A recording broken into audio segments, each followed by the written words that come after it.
Nathaniel Carter, a steely black judge forged in the brutal crucible of inner-city streets, now a titan of justice in Woodridge Heights, cruises in his sleek Audi through quiet tree-lined roads. But a vile ambush awaits racist cop Emily Harper. Eyes burning with hate, pulls him over for nothing but his skin. Her baseless stop erupts into a vicious arrest, planting fake evidence to chain him in shame.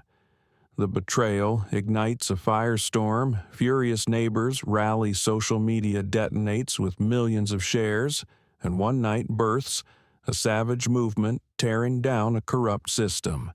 Will Carter's iron will crush this poison, or will it devour him? Where you at? Hit the comments. The sun dipped low over Woodridge Heights, casting a warm amber glow across the cobblestone streets where elegant homes stood in serene silence. Inside his sleek, newly purchased Audi, Nathaniel Carter exhaled deeply, the weight of a grueling day at the courthouse slipping away. Soft jazz notes floated from the radio, mingling with the cool evening breeze that slipped through the cracked window. This was his sanctuary, a fleeting moment of peace after hours spent navigating high-stakes legal battles. As a distinguished black judge, Nathaniel had carved a legacy from the ashes of a childhood marked by hardship. Born in the heart of a rough inner-city neighborhood, he'd grown up surrounded by poverty and prejudice where opportunities were scarce and survival demanded resilience. His mother's tireless encouragement and his own relentless drive to learn had propelled him through a gauntlet of systemic barriers. From a boy who studied by streetlight to a man who now wielded the gavel, Nathaniel embodied justice, a beacon of hope for those society often overlooked. His Audi, a quiet reward for decades of dedication, glided smoothly, its engine a low hum beneath the music. He allowed himself a rare smile, savoring the tranquility of this familiar drive, but that calm shattered in an instant. Red and blue lights flashed in his rearview mirror, sharp and jarring, slicing through the twilight. A police siren wailed its shrill cry, piercing the air. Nathaniel's brow furrowed confusion, tightening his chest. Had he missed a signal? Was he speeding?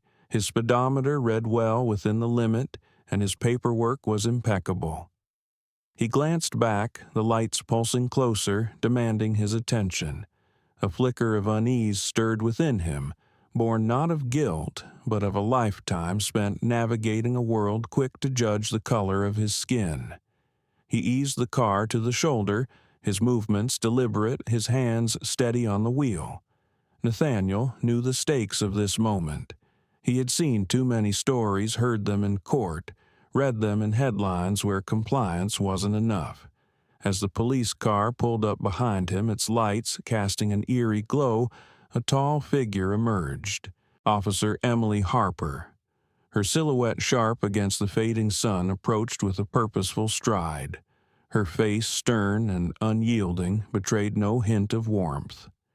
Nathaniel rolled down his window, his expression calm but alert, his voice measured. "Good evening, officer. I'm Judge Nathaniel Carter. I live in this neighborhood. May I ask why you've stopped me?" Harper's eyes flicked over him, cold and appraising, as if his words carried no weight. Her silence, heavy with unspoken assumptions, sent a chill down his spine. He had faced skepticism before, but this felt different, personal, pointed. The jazz on the radio faded into the background, drowned out by the rising tension. Nathaniel's mind raced, piecing together the implications. He was no stranger to prejudice, but here in the community he had served for years the sting was sharper.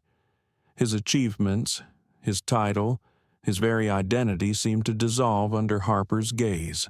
She stepped closer, her hand resting near her holster, a subtle but unmistakable signal of authority. "License and registration," she said, her tone clipped, devoid of courtesy.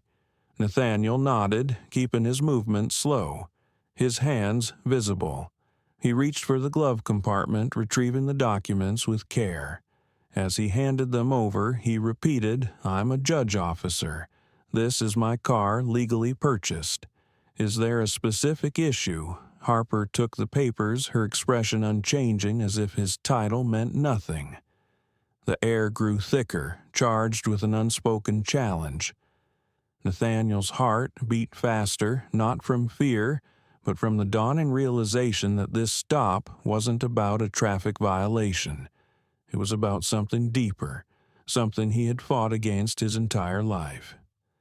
The lights continued to flash their rhythm relentless, illuminating the quiet street where neighbors' curtains began to twitch.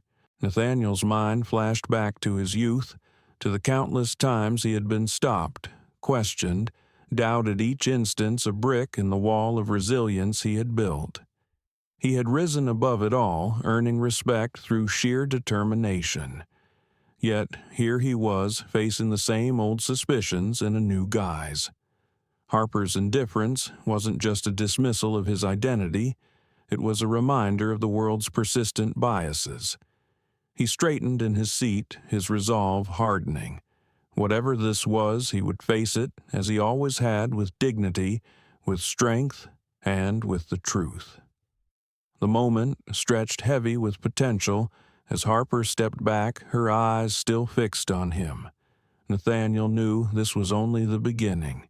He had spent his life dismantling injustice in courtrooms, but now, on this quiet street, a new battle was unfolding, one that would test not just his patience, but the very principles he stood for. When Nathaniel stepped out of the car under Harper's threatening command, the baseless suspicion escalated swiftly with the arrival of her colleague. The night air on the shoulder of Woodridge Heights' tranquil street hung thick with tension, the red and blue lights of the patrol car casting a stark glow over Nathaniel Carter's sleek Audi. The peaceful hum of the evening had been replaced by the sharp crackle of Officer Emily Harper's radio, its static cutting through the silence like a blade. Nathaniel stood outside his car, hands raised slightly to avoid any misstep, his heart pounding not with fear, but with a searing indignation. The weight of Harper's baseless suspicion pressed down on him, her cold dismissal of his identity as a judge still ringing in his ears. Now, with the discovery of a mysterious black bag in his trunk, the situation had spiraled into something far more sinister. Harper stood a few paces away. Her arms crossed her smirk, barely concealed as she held the bag aloft. Its contents sealed packets of white powder and a receipt gleaming under the streetlights. Nathaniel's voice, steady but laced with barely contained fury, cut through the night. "That bag is not mine. I've never seen it before. This is a setup, and you know it." Harper's eyes flicked to Officer Brian Mitchell, who had joined her moments ago, his tall frame rigid with unease. Mitchell clutched the bag, his expression caught between duty and doubt, as Harper's voice rose sharply. "Not yours. That's what they all say. Step away from the vehicle, Mr. Carter. Now." The command was a slap, her tone dripping with disdain as if Nathaniel's very presence in this affluent neighborhood was a crime. He took a slow step back, his movements deliberate, his mind racing. The receipt, dated that very day, was too convenient, too precise. His thoughts flashed to a case he'd presided over 6 months prior, a high-profile drug trafficking conviction that had sent a powerful figure to prison. Could this be their revenge? The possibility ignited a fire in his chest, but he forced it down, knowing any outburst could escalate this into tragedy. Mitchell hesitated, his eyes darting to Harper, then back to Nathaniel. "We need to secure the scene." Harper said, her voice firm, but tinged with something else, certainty perhaps, or defiance. She reached for her handcuffs, the metal glinting ominously. Nathaniel's breath caught his body tensing as the reality of her intent sank in. "You're making a grave mistake," he said, his voice low and commanding each word a hammer, striking the tension between them. "I'm a judge. This car is mine. Run the plates, check the system, and this ends now. But if you go through with this, you're not just wrong, you're destroying your own career." Harper's smirk faltered for a fraction of a second, but she pressed forward, snapping the cuffs from her belt. "Turn around," she ordered, her tone now edged with impatience. Mitchell stepped closer, his face a mask of reluctance, but he followed her lead, pulling Nathaniel's hands behind his back. The cold steel bit into Nathaniel's wrists, the click of the cuffs echoing like a gunshot in the quiet night. Pain shot through his arms, but it was the humiliation that burned deeper, a searing wound to his dignity. From nearby windows, shadows moved, neighbors peering out, their phones raised to capture the scene. Nathaniel felt their gazes like needles, each one piercing the reputation he had built over decades. He stood tall, his jaw clenched, refusing to let the weight of their stares break him. "This is your duty," he said, his voice rising sharp with accusation. "To accuse an innocent man without evidence, to parade me like a criminal in my own community." Harper didn't meet his eyes, her focus fixed on the bag as Mitchell placed it on the hood of the Audi. "We're doing our job," she said, but the words lacked conviction, as if she were reciting a script. Mitchell glanced at Nathaniel, a flicker of regret in his eyes, but he remained silent, caught in Harper's momentum. Nathaniel's mind churned, piecing together the stakes. This wasn't just about him anymore. It was about every person who had faced this kind of injustice, every story he'd heard in his courtroom of lives upended by prejudice. He thought of his mother, who had taught him to stand firm, to speak truth no matter the cost. He thought of the young men he'd seen in court, their futures stolen by snap judgments like the one unfolding now. The lights continued to flash, their rhythm relentless, illuminating the growing crowd of onlookers. Nathaniel's voice dropped cold and precise. "You haven't even checked the plates. You haven't called it in.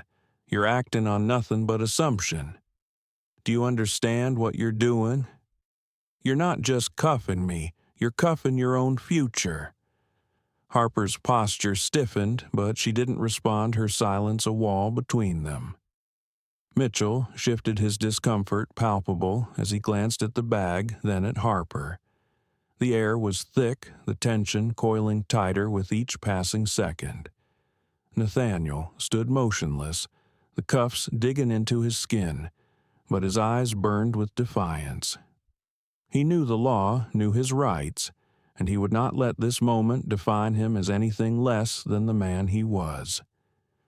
The street, once a haven of peace, now felt like a stage for a public reckoning, with Nathaniel at its center, a judge reduced to a suspect in the eyes of those watching.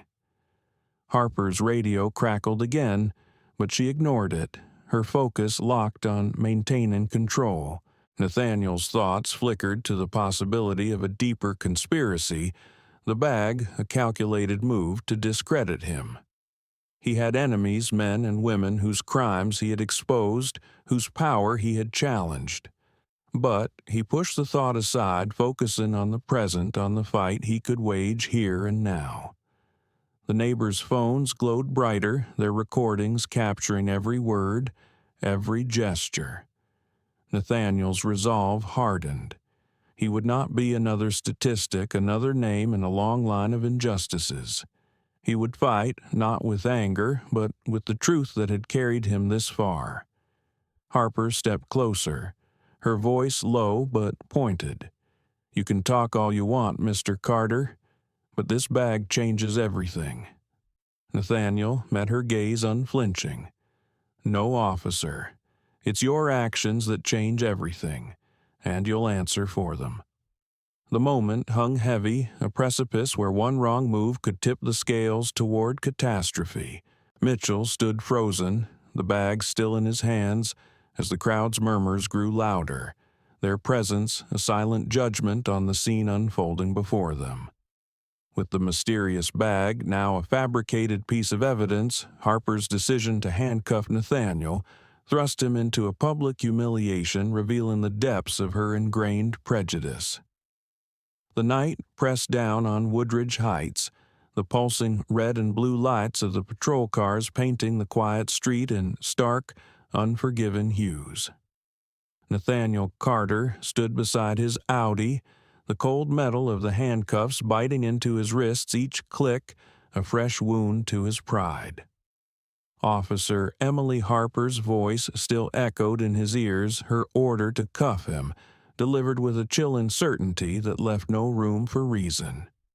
The street, once a haven of calm, now buzzed with the growing presence of neighbors, their silhouettes framed in glowing windows, their phones raised like silent witnesses.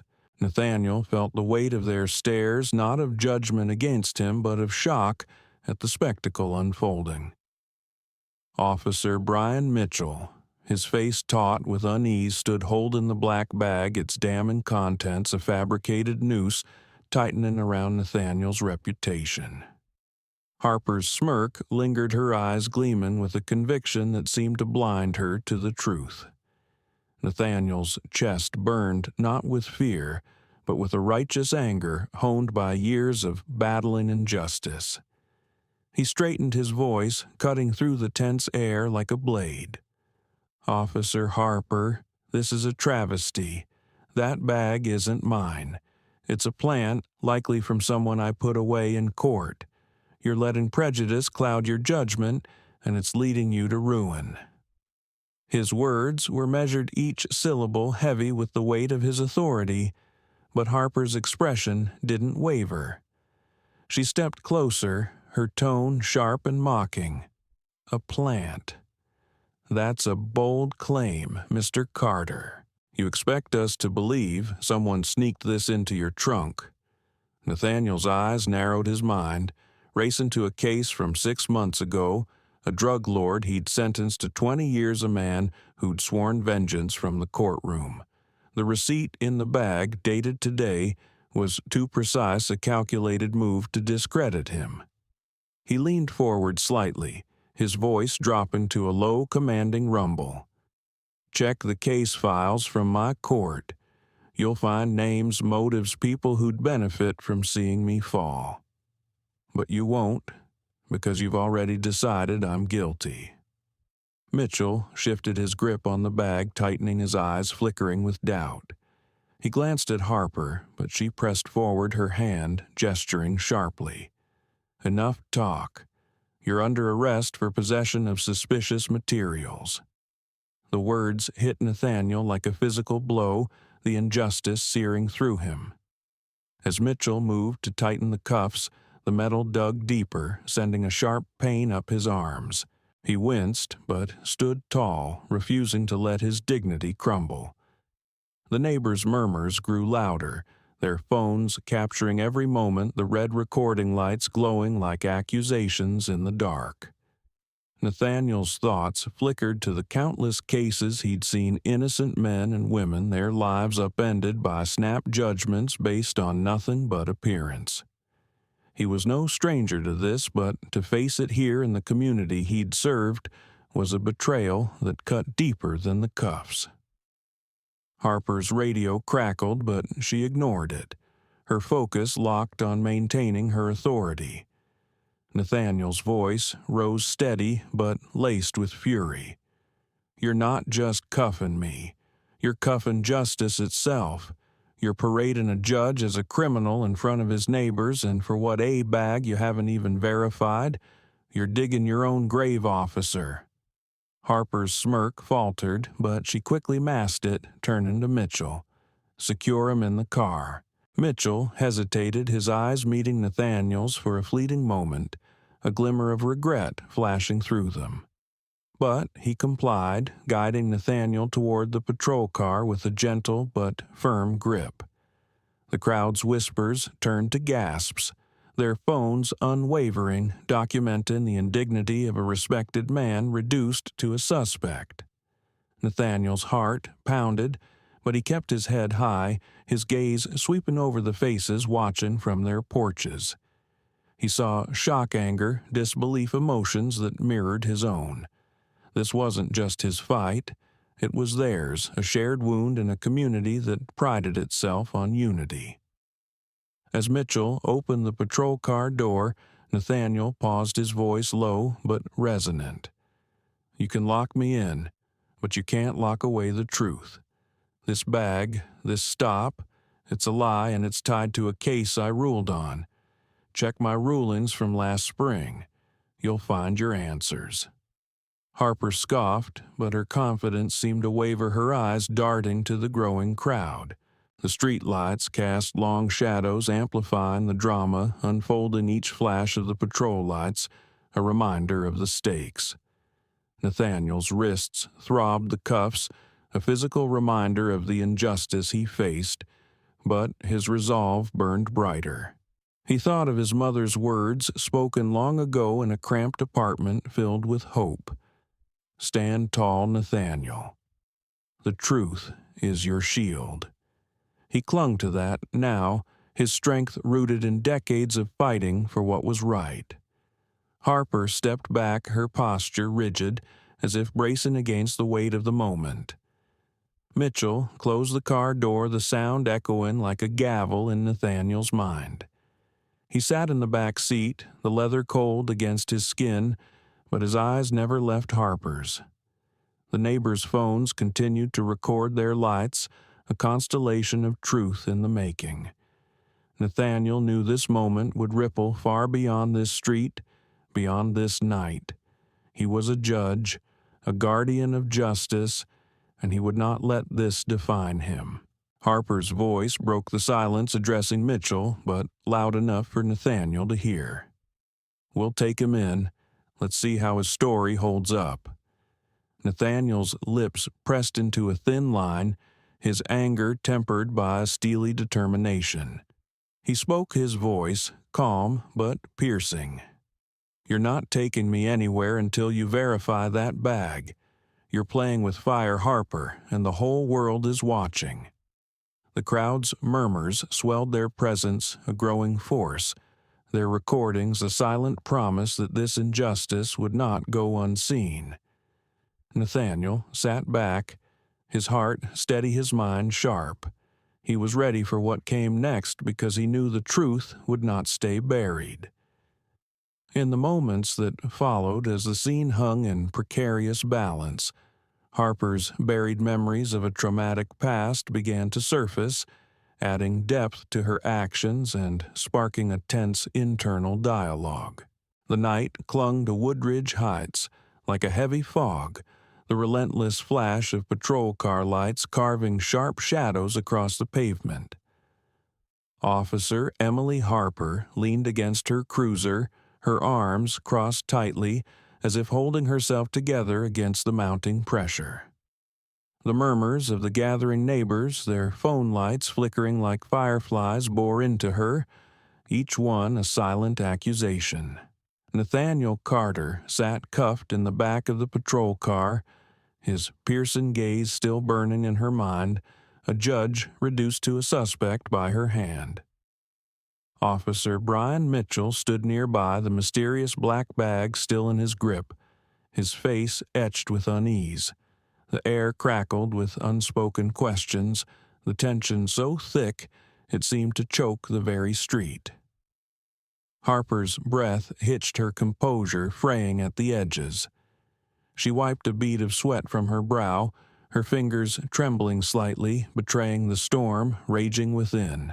3 years ago, a night much like this one had changed her forever. She could still see the man's face, hardened, menacing, stepping out of a gleaming luxury car with a gun pressed to her partner's temple. The memory flooded back unbidden, the cold barrel, the thief's taunting laugh, the moment she'd frozen her hesitation, costing her partner a bullet to the shoulder. She'd survived, but the scar of that night had burrowed deep, twisting her perception of anyone who didn't fit her narrow mold of innocence. Now, standing here, Nathaniel's dark skin and expensive car had triggered that old fear blurring the line between caution and prejudice. She shook her head, trying to push the memory away, but it clung like damp cloth. Mitchell's voice broke through low and cautious. "Harper, you okay? You're looking shaken." She turned to him, her eyes flashing with a mix of defiance and vulnerability. "I'm fine, Mitchell. Just doing my job." But her voice wavered, lacking the steel she'd wielded moments ago. Mitchell stepped closer, his tone gentle but probing. "This doesn't feel right. He's a Judge Harper, and that bag, something's off. You sure we're not jumping to conclusions?" Harper's jaw tightened, her fingers digging into her arms. She wanted to snap back to defend her actions, but Mitchell's words stirred a gnawing doubt. She thought of last month's disaster, a botched car chase that had left a civilian injured and landed her a formal reprimand. The department's scrutiny had been relentless. Her captain's warning clear one more mistake, and her badge was on the line. The pressure to prove herself had driven her to this moment, but now, with Nathaniel's words echoing in her mind, she wondered if she'd let fear override reason. "He matches the profile," she said, her voice quieter now, almost to herself. "The car, the report, it all lines up." Mitchell frowned, his eyes narrowing. "Does it? Or are we seeing what we want to see? Harper, we can't let personal stuff cloud this. You know what happened last time." His words stung, pulling her back to that reprimand, the endless meetings, the sidelong glances from colleagues. She'd vowed to be tougher, sharper, to never let a suspect slip through again. But Nathaniel wasn't a suspect, not really. Deep down, she knew it. The bag, the timing, it all felt too neat, too orchestrated. Her mind flashed to the radio call she'd ignored earlier, the one hinting at discrepancies in the theft report. Had she dismissed it too quickly, she looked at Nathaniel through the cruiser's window. His silhouette rigid, his eyes unyielding even in cuffs. He wasn't just a man in a car. He was a symbol of everything she was supposed to protect. Yet here she was, treating him like a threat.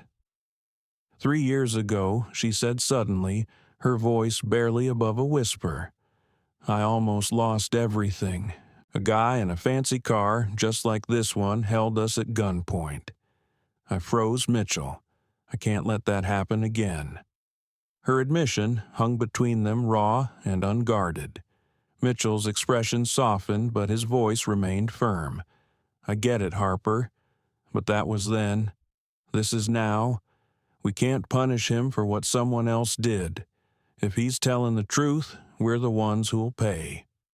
Harper's throat tightened, her heart pounding as she grappled with the weight of her choices. She wanted to believe she was just following protocol, but the truth was clawing at her, a truth she'd buried under layers of fear and ambition.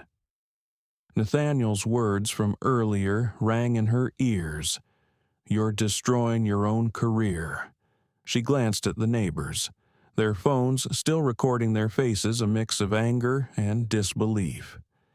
She felt exposed, stripped bare by their judgment. Mitchell stepped closer, his voice dropping to a near whisper. "Harper, we need to check the system. If he's who he says he is, this could blow up in our faces. You know that." She nodded, almost imperceptibly, her resolve crumbling under the weight of doubt. But she couldn't back down, not yet. Not with the crowd watching, not with her career hanging by a thread. She straightened, forcing her voice to steady. "We'll verify it at the station. Let's move." Mitchell sighed, his shoulders sagging, but he didn't argue. The patrol lights continued their relentless dance, illuminating the street where Nathaniel sat a silent figure of defiance in the cruiser's back seat.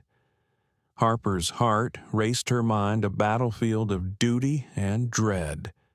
She knew she was standing on a precipice, one wrong step away from ruin. The neighbors' murmurs grew louder, their presence a growing force, but it was Nathaniel's unyielding gaze that haunted her most. She had acted on instinct, on fear, but now, with the truth hovering just out of reach, she felt the ground shifting beneath her. She turned away from Mitchell, her eyes fixed on the horizon as if she could escape the weight of her actions.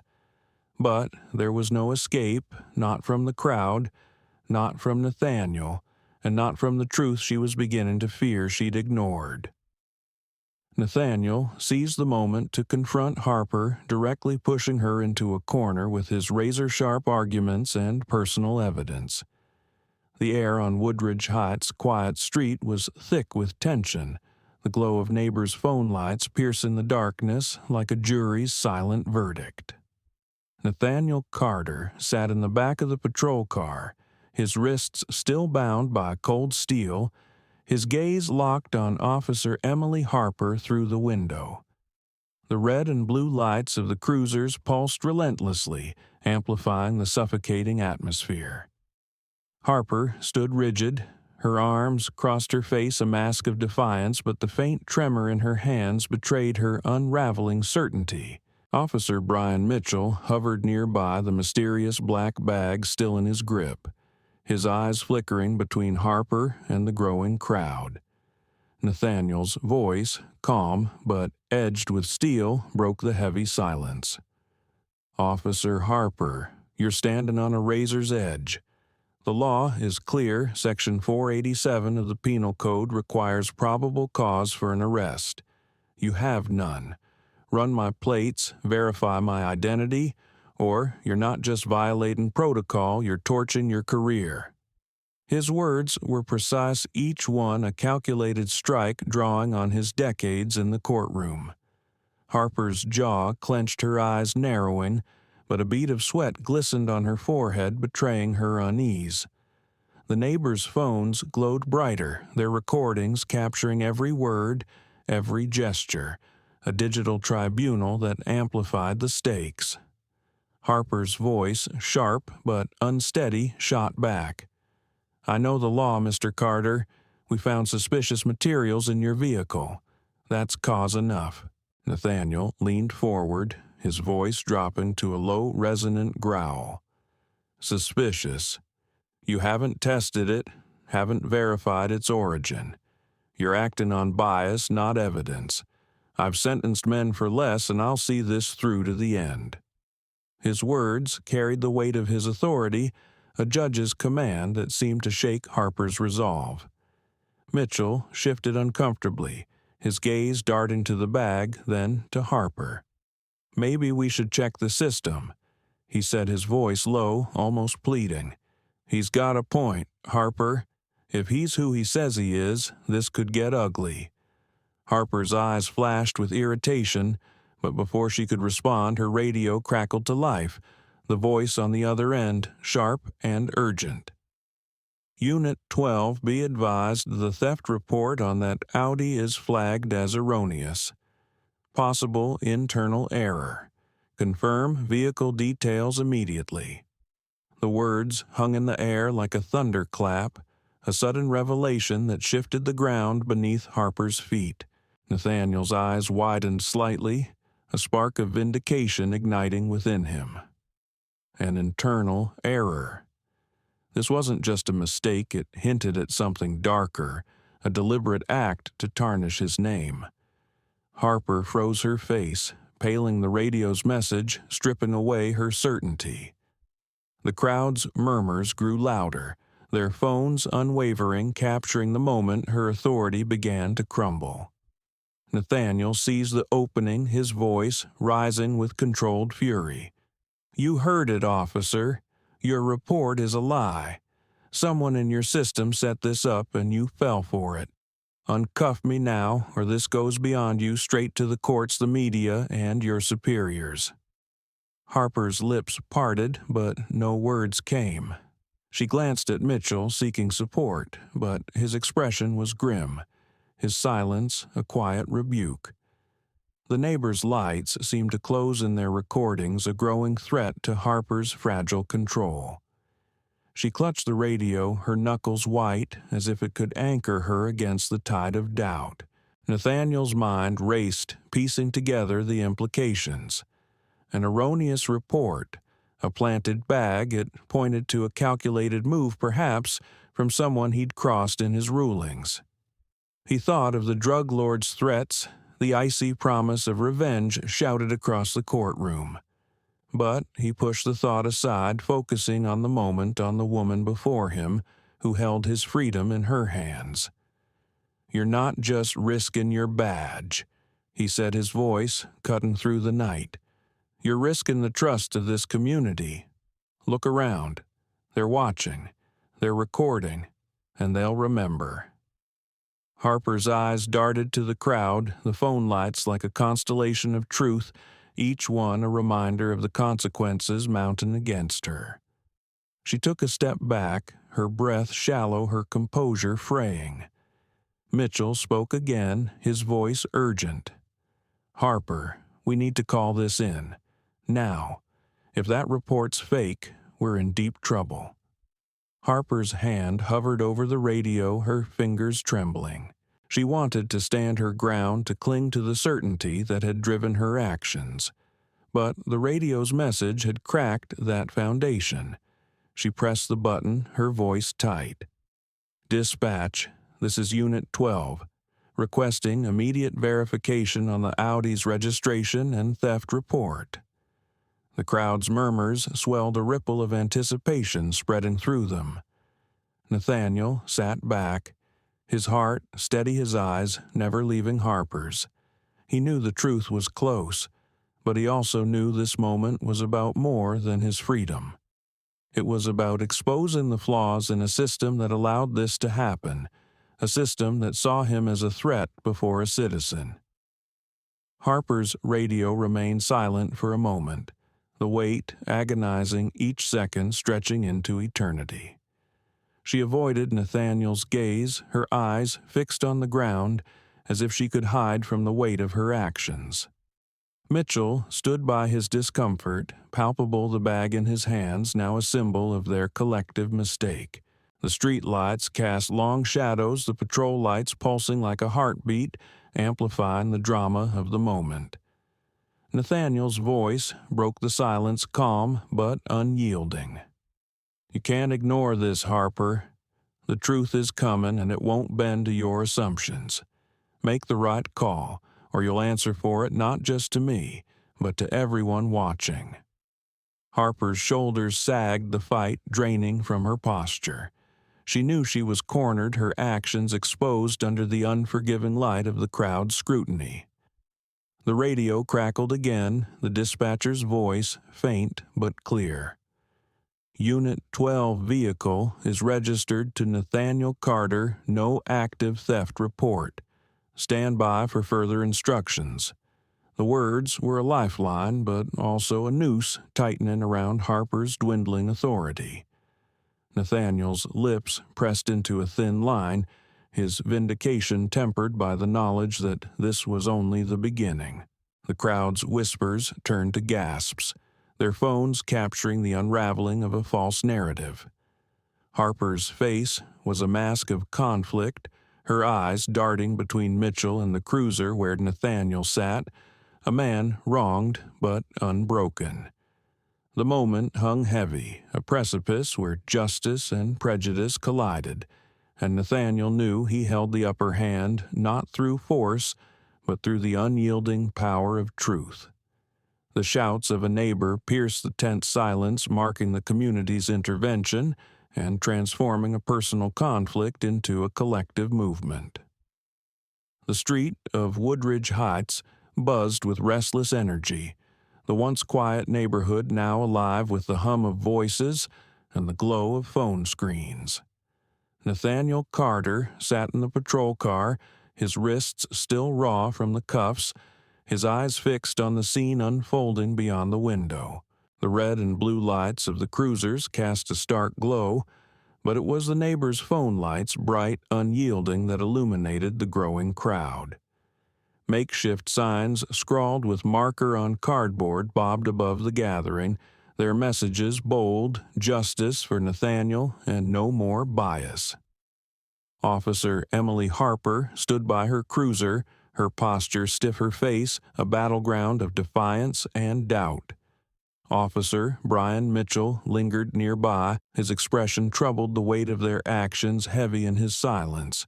The air crackled with anticipation, the tension so palpable it seemed to pulse with the patrol lights. A sharp voice cut through the noise, clear and commanding. Linda Martinez, a silver-haired neighbor with a fire in her eyes, stood on the sidewalk, her hands on her hips. Nathaniel Carter is no criminal. She declared, her words ringing out like a courtroom gavel. He helped my son fight a wrongful eviction. 2 years ago gave him a future when the system tried to take it away. This is an outrage. Her voice trembled with righteous anger, galvanizing the crowd. Neighbors nodded, their murmurs swelling into a chorus of agreement. Linda pointed at Harper, her gaze unflinching.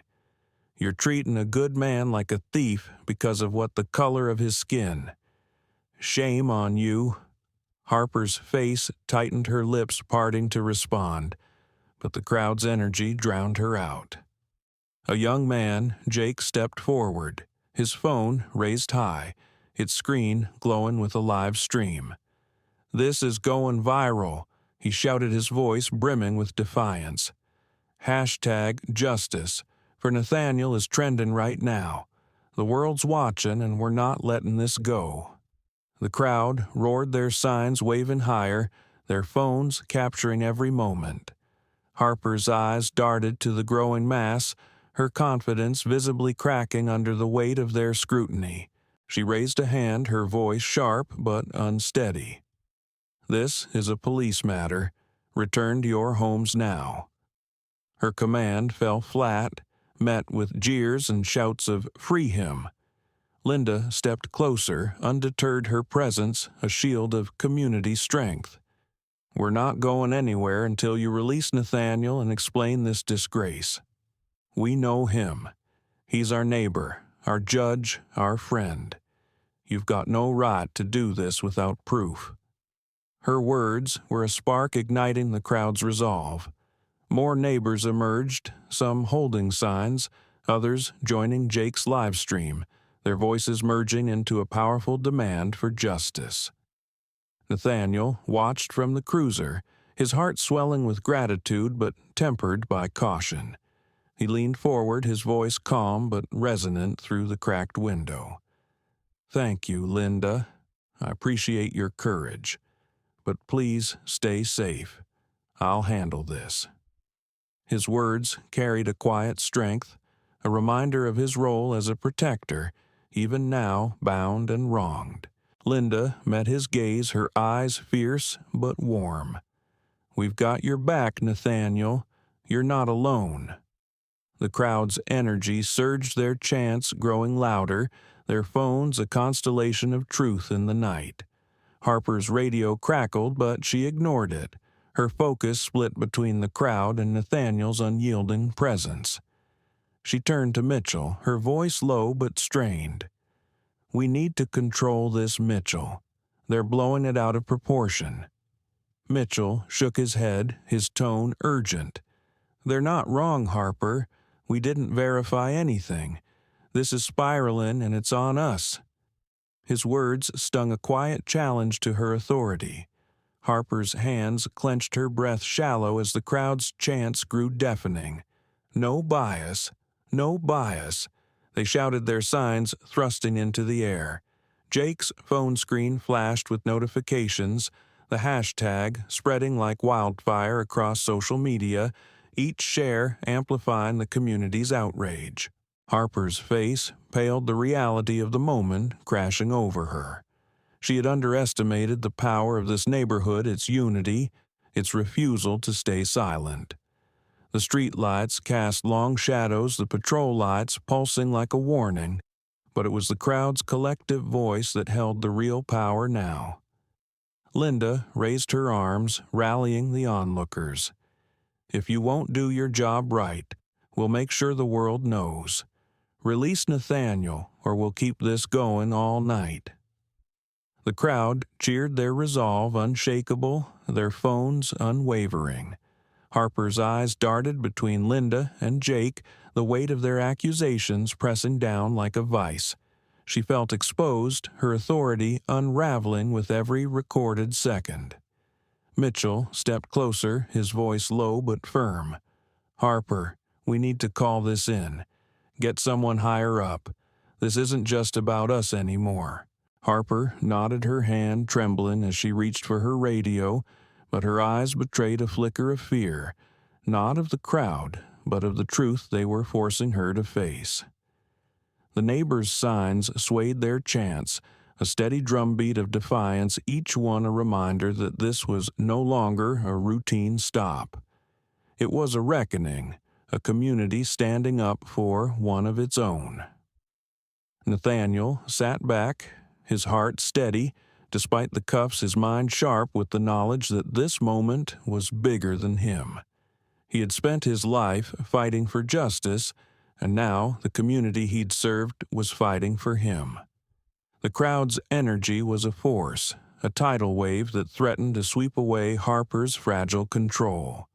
She pressed the radio button, her voice tight. "Dispatch, this is Unit 12, requesting a supervisor to the scene immediately."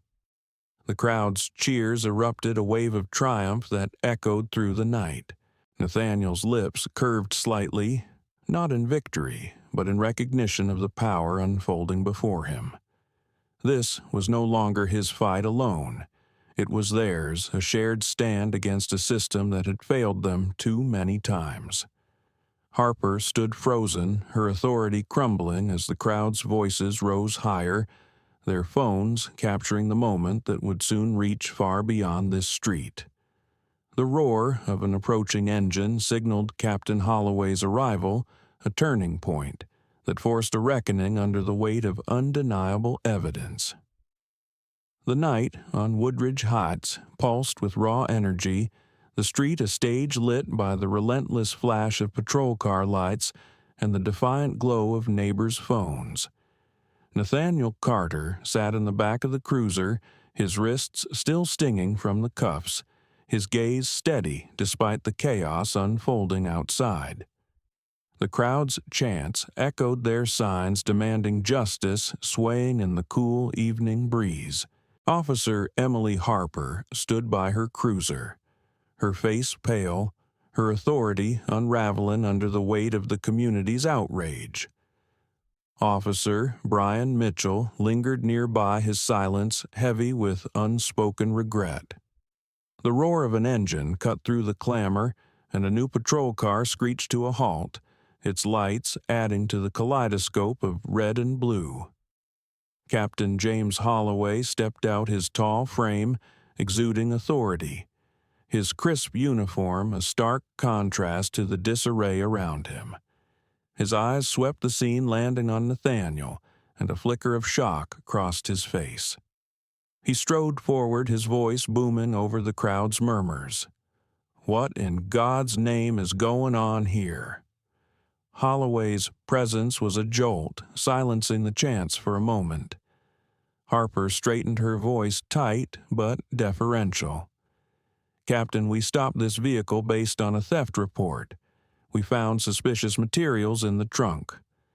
Holloway's gaze shifted to Nathaniel, recognition dawning. "That's Judge Nathaniel Carter." He said, his tone sharp with disbelief. "Remove those cuffs. Now." The command was a thunderclap, a sudden shift that sent a ripple of gasps through the crowd.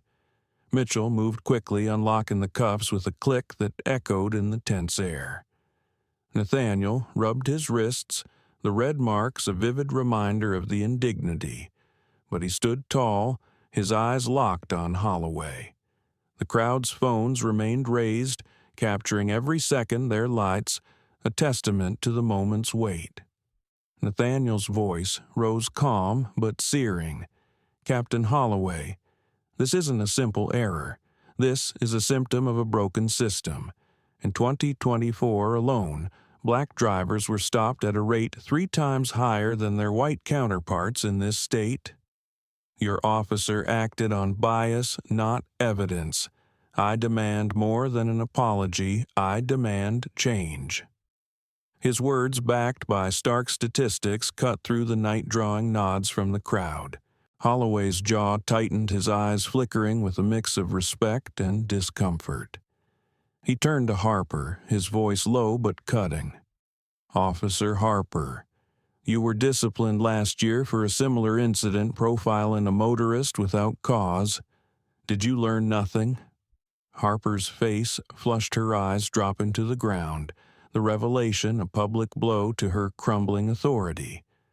The crowd's murmurs swelled, their signs thrusting higher, demanding accountability. Holloway raised a hand, addressing Nathaniel directly. "Judge Carter, I assure you this will be addressed. Officer Harper will face consequences, and I'll personally ensure this doesn't happen again." His tone was firm, but Nathaniel's expression remained unyielding. He stepped forward, his voice resonant, each word a challenge.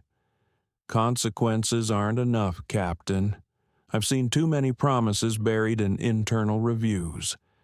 This isn't about one officer, it's about a culture that lets this happen. What's your plan to fix it?" The crowd roared in approval, their chants resuming a wave of collective fury and hope. Harper stood frozen. Her hands clenched the weight of Holloway's words and Nathaniel's challenge pressing down on her. Mitchell glanced at her, his expression a mix of sympathy and frustration, but he said nothing. His silence a quiet acknowledgement of the mess they'd created. Holloway took a deep breath, his shoulders sagging slightly under the scrutiny. "We'll conduct a full investigation," he said, his voice steady but strained. "Training will be mandated, and I'll review our protocols myself."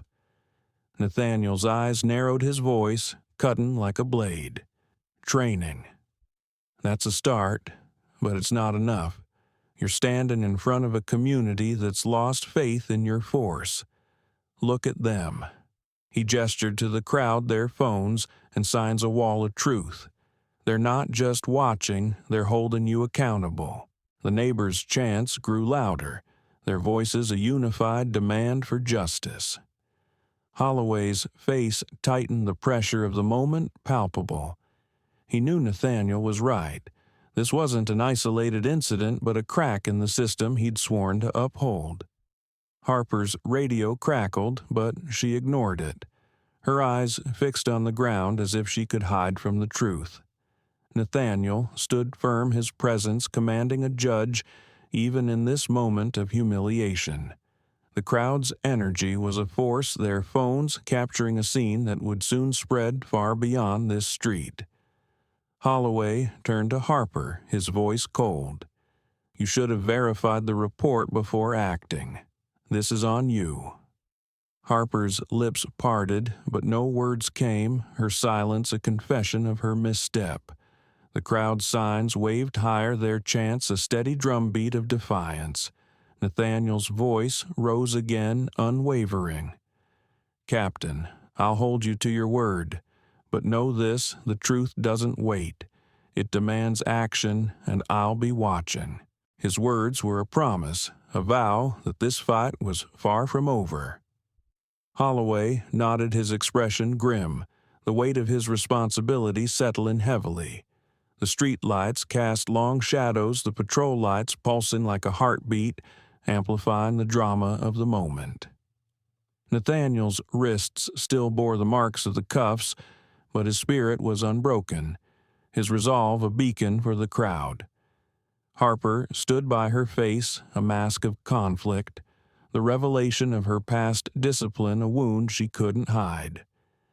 Mitchell shifted, his discomfort palpable as the crowd's voices grew louder, their phones a relentless record of the truth. Nathaniel knew this moment was a turning point, not just for him, but for the community that stood with him. The air was electric, charged with the promise of change, but also the threat of resistance. Holloway's arrival had shifted the dynamic, but the fight was far from over. The crowd's chants echoed a reminder that this was no longer just Nathaniel's battle. It was theirs. Harper's hand hovered over her radio, her breath shallow as if she could feel the ground slipping beneath her. Nathaniel sat back, his heart steady, his mind sharp, ready for what came next. Holloway's initial defense of his team began to falter as the social media backlash pushed him toward a public reckoning. The night on Woodridge Heights thrummed with a restless pulse, the street awash in the stark glow of patrol car lights and the relentless flicker of neighbors' phones. Nathaniel Carter stood beside the cruiser, his wrists free but the sting of injustice still burning in his chest. The crowd's chants swelled their signs demanding justice, swaying like flags of defiance. Captain James Holloway faced Nathaniel, his authoritative presence strained under the weight of the community's outrage. Officer Emily Harper stood off to the side, her face pale, her hands clenched as if bracing against a storm. Officer Brian Mitchell lingered nearby, his silence, a heavy acknowledgement of the chaos they'd unleashed. Jake, the young neighbor, held his phone high, his live stream broadcasting the scene to thousands, the hashtag Justice for Nathaniel blazing across social media with a life of its own. Holloway's voice rose firm but defensive as he addressed Nathaniel.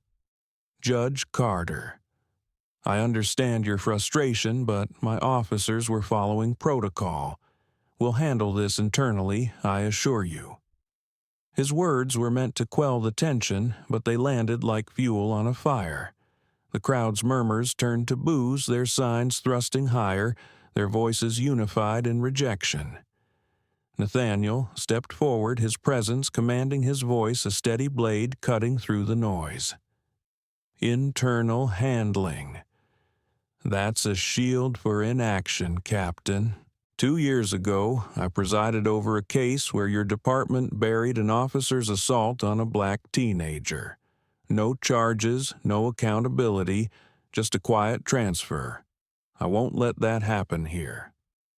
His revelation hit like a shockwave, the crowd erupting in shouts of agreement, their phones capturing every word. Holloway's jaw tightened, his eyes flickering with unease as the weight of Nathaniel's truth settled over him. The neighbors' chants grew louder. No cover-up, no cover-up. Their voices a relentless demand for transparency. Jake's phone buzzed with notifications, the hashtag now trending with thousands of shares, each retweet, amplifying the community's fury. Harper stood frozen, her eyes darting to the crowd, the reality of her actions sinking deeper. Nathaniel's voice rose again, sharp and unyielding. This isn't about one-stop, Captain. It's about a system that lets bias fester. You have a chance to fix it, but it starts with admitting the truth publicly, not behind closed doors. His words were a challenge, a call to dismantle the machinery of injustice that had brought them to this moment.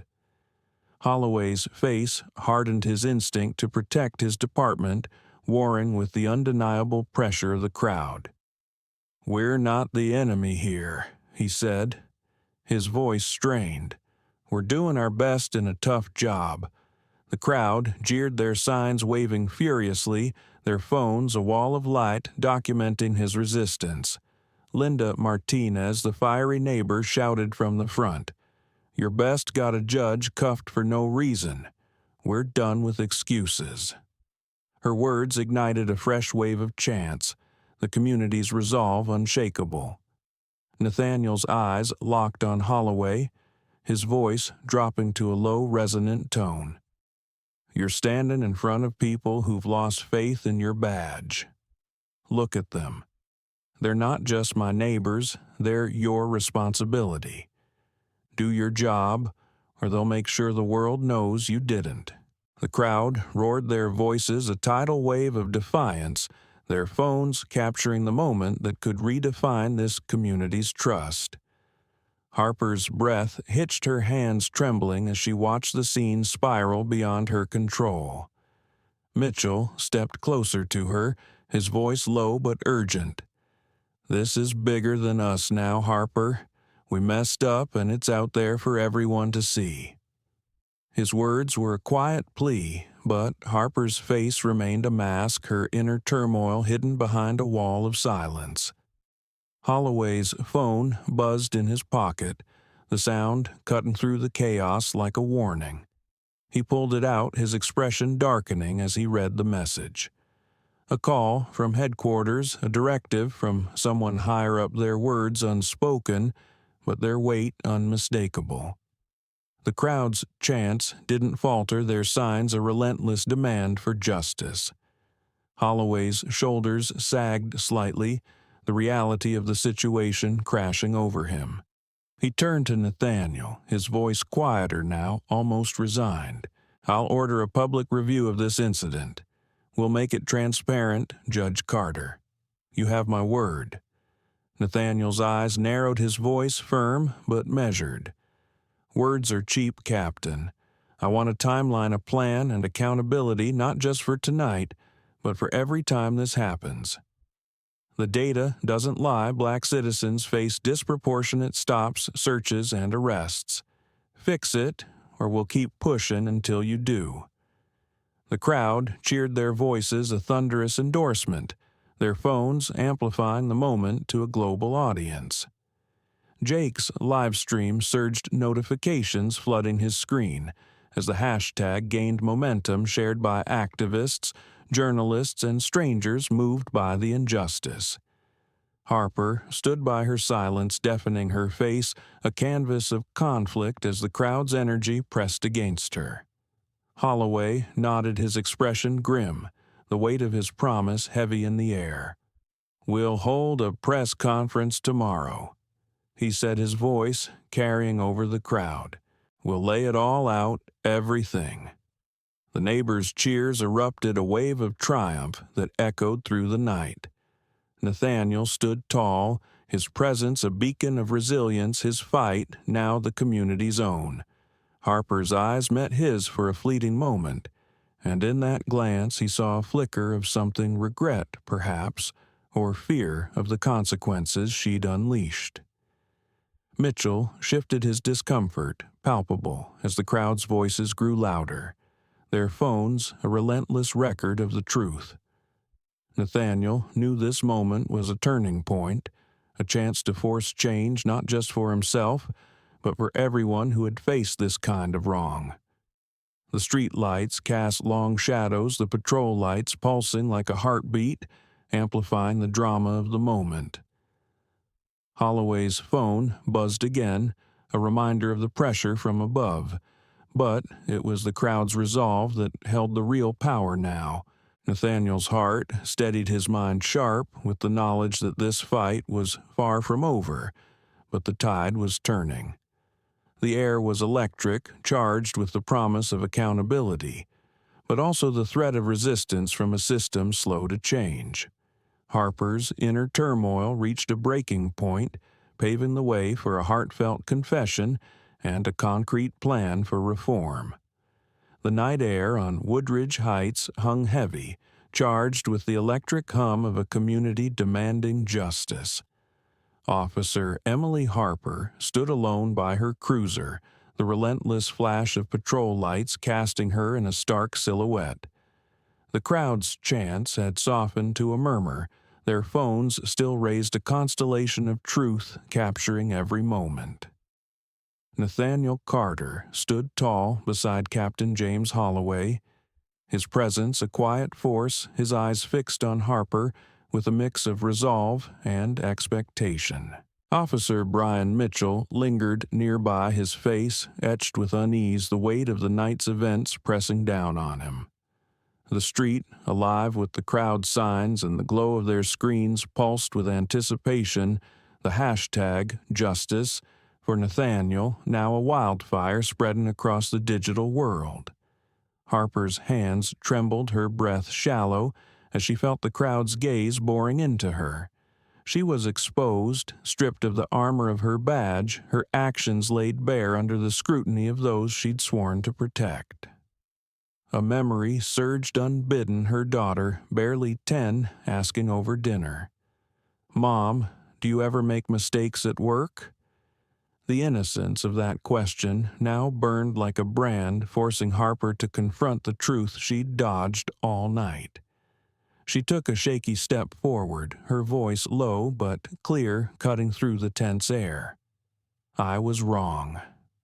The words hung like a confession, raw and unguarded, silencing the crowd for a moment. "I saw a black man in a nice car, and I let fear take over. I didn't check the facts, I didn't listen, and I hurt someone who didn't deserve it." Her voice cracked the weight of her admission heavy with regret. The crowd's murmurs stirred a mix of surprise and guarded approval, their phones capturing the moment that shifted the night's narrative. Nathaniel's eyes softened, but his posture remained firm, waiting for more. Harper swallowed her hands, clenching to steady herself. "My daughter looks up to me, expects me to do what's right. Tonight, I failed her, and I failed you all. But I'm not walking away from this. I'll push for mandatory bias training in our department starting next month. I'll lead it myself. And if I can't make a difference, if I can't prove I've changed, I'll turn in my badge."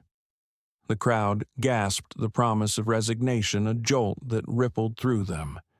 Harper's voice trembled, but her resolve hardened each word a vow to herself as much as to them. "I don't want to be the kind of officer who makes people feel unsafe. I want to be better for my daughter, for this community, for myself." The street lights cast long shadows, amplifying the drama of her confession, the patrol lights pulsing like a heartbeat in the silence that followed. Mitchell's eyes widened, a flicker of respect breaking through his unease. Holloway nodded slightly, his expression grim but approving, recognizing the courage it took to speak those words. Nathaniel stepped closer, his voice calm but piercing. "Officer Harper, your words mean something, but they're only a start. Change isn't promised, it's proven. I'll hold you to that training, to that commitment. But I also believe people can learn even from mistakes like this." His tone carried a conditional forgiveness, a lifeline tempered by accountability, drawing a murmur of agreement from the crowd. Harper met his gaze, her eyes glistening, the weight of his words sinking deep. She nodded, a silent acceptance of the challenge, her face a canvas of regret and determination.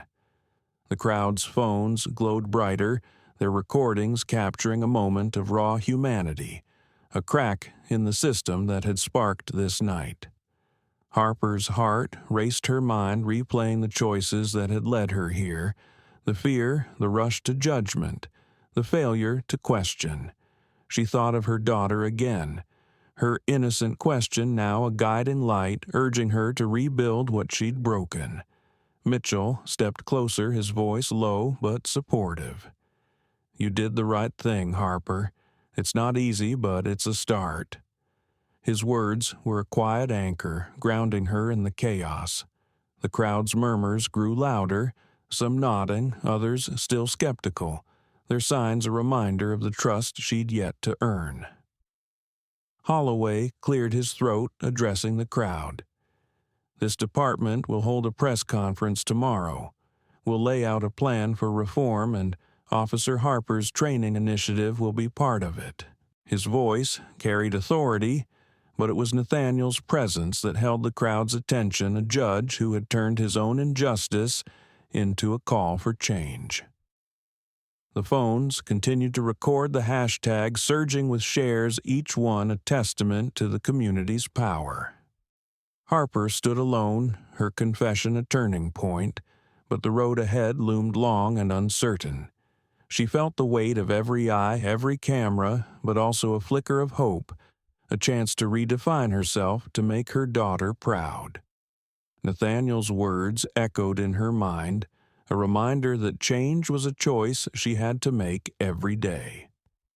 The crowd's energy shifted a mix of hope and vigilance, their signs still raised, but their chants softer, as if giving her a moment to breathe.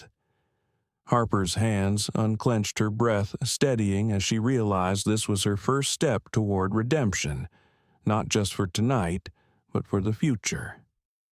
Nathaniel stood firm, his forgiveness a bridge she'd have to cross through action. The street pulsed with possibility, the patrol lights a fading reminder of the night's conflict, now giving way to a tentative promise of change. Harper's confession had cracked open a door, but it was up to her to walk through it. The crowd's phones glowed their recordings, a permanent record of this pivotal moment, a story that would soon reach far beyond Woodridge Heights. Nathaniel's heart steadied his resolve unshaken as he saw the seeds of change taking root, not just in Harper, but in the community that had rallied for him. The air was charged with a fragile hope, a moment where justice and accountability hung in delicate balance. The incident spiraled into a movement, leading to a massive community meeting where speeches would ignite lasting change. In the packed community center of Woodridge Heights, Nathaniel Carter stood at the podium, his voice a beacon of resilience recounting the night he was wrongfully cuffed and igniting a call for systemic change. The hall buzzed with residents, journalists, and activists, their applause thundering as he held up letters from others who'd faced similar injustices, each one amplifying the urgency of his fight. Inviting Officer Emily Harper to speak, he challenged her to prove her remorse, and she stepped forward, her voice trembling as she outlined monthly forums to rebuild trust, earning cautious claps from a skeptical crowd. On the same stage, Harper bared her soul, admitting how past pressures fueled her bias and revealing a private meeting with Nathaniel that reshaped her perspective. Her pledge for regular bias checks sparked a tense but hopeful dialogue, culminating in Nathaniel's handshake, a symbol of conditional forgiveness that silenced the room. The incident's ripples reached a press conference where Captain James Holloway admitted departmental failures, vowing comprehensive training led by Harper, whose efforts later reduced profiling incidents by 30%, a statistic Nathaniel cited in interviews emphasizing transparency as the cornerstone of change. Back in the quiet of Woodridge Heights, Nathaniel walked home under a starry sky reflecting on his journey. His aid to a young black victim of profiling cemented his legacy, a quiet act of hope that echoed the night's lesson. Bias can be defeated through unity and accountability. The community, galvanized by shared outrage, stood stronger, their voices a lasting force for justice, leaving a legacy of reflection and reform. As the stars shone over Woodridge Heights, Nathaniel Carter's journey from a wrongful arrest to a catalyst for change left an indelible mark on his community and beyond. His unwavering stand against prejudice, amplified by the unity of neighbors like Linda and Jake, transformed a single night of injustice into a movement for accountability. Officer Harper's raw confession and her commitment to reform, sparked by Nathaniel's resilience, showed that even those who falter can choose to rebuild trust through action. The story of that night, carried by thousands of shares and voices, became a beacon, reminding us that justice isn't just demanded, it's built step by step through courage and collective will. Each letter Nathaniel received, each chant from the crowd, and each reform promised at the press conference was a testament to the power of standing together against a flawed system. This isn't just Nathaniel's victory. It's a call for all of us to reflect on our own biases and the systems we uphold. What steps will you take in your own community to challenge injustice and foster change? If this story moved you, hit that like button, share it with others, and subscribe to our channel for more stories that inspire action and hope. Let's keep the conversation going together.